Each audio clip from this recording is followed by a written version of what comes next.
জুলাই ঘোষণাপত্র চূড়ান্ত, অভ্যুত্থানের সব শক্তিকে নিয়ে 5 আগস্ট বিকেলে প্রকাশ। ছাত্র জনতার স্বীকৃতি সহ ঠাঁই পাবে ঐক্য হওয়া বিষয়। 3 দিনের মধ্যে সনদ সইয়ের আশা।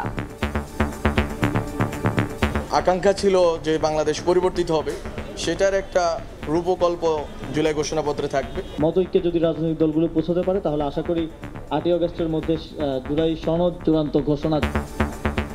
নির্বাচিত সরকারের হাতে সংস্কার নয়, জুলাই সনদের ভিত্তিতে ভোট চায় এনসিপি। 71-এর বিরোধীরাই অনির্বাচিত সরকারের কাছে সংবিধান সংশোধন চায় বলছে বিএনপি।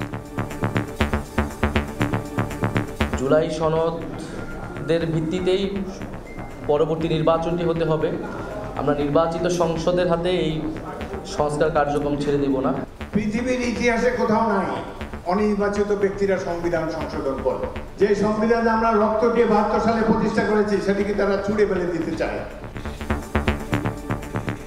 নাশকতা ঠেকাতে রাজধানীতে অভিযানে পুলিশ। আওয়ামী লীগের গোপন বৈঠকের প্রভাব পড়বে না আইন শৃঙ্খলায়।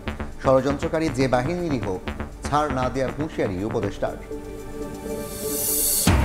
শেখ হাসিনার বিরুদ্ধে মানবতা বিরোধী অপরাধের মামলার সূচনা বক্তব্য উপস্থাপন আগামীকাল।